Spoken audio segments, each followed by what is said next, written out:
Mr. Collins, we'll begin with you and we'll go left to right. Go ahead, Mr. Collins. Thank you, Mr. Chairman, honorable members of the committee. I'm here representing the Sierra Club of Rhode Island. We have about 2,000 members in our chapter, 24,000 supporters, part of the largest environmental organization in the country with over 2 million members. And I'm here, of course, in support of this legislation. I want to thank Senator Fogarty for putting it forward.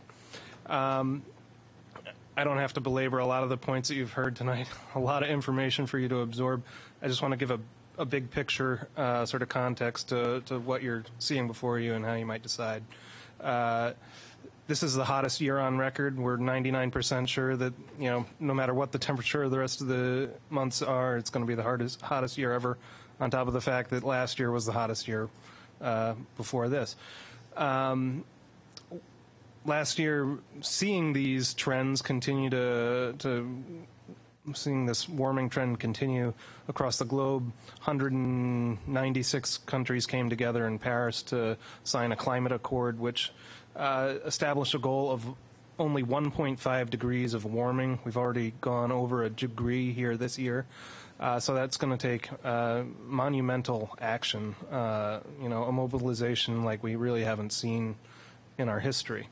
And to meet that 1.5 degree Celsius of warming target, a report came out last month that showed that we would have needed to stop building new fossil fuel capacity in 2006.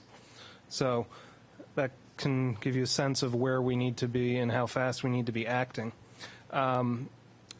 Unfortunately, we see a system, we see processes that people have already cited. They're working, these processes. We have the EFSB, we have the PUC. They're doing their job.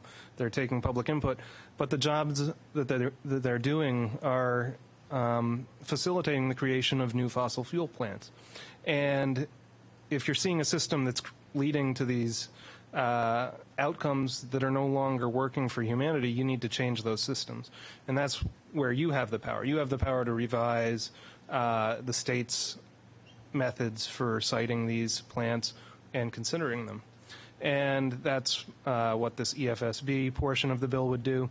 In terms of giving the citizens the right to vote on with a referendum on the tax treaty, I think that's just extra democracy for the people of Barrville, and it's something that could potentially set a precedent for other communities, but it's not necessarily a bad precedent, increasing the amount of voting that people do in our country.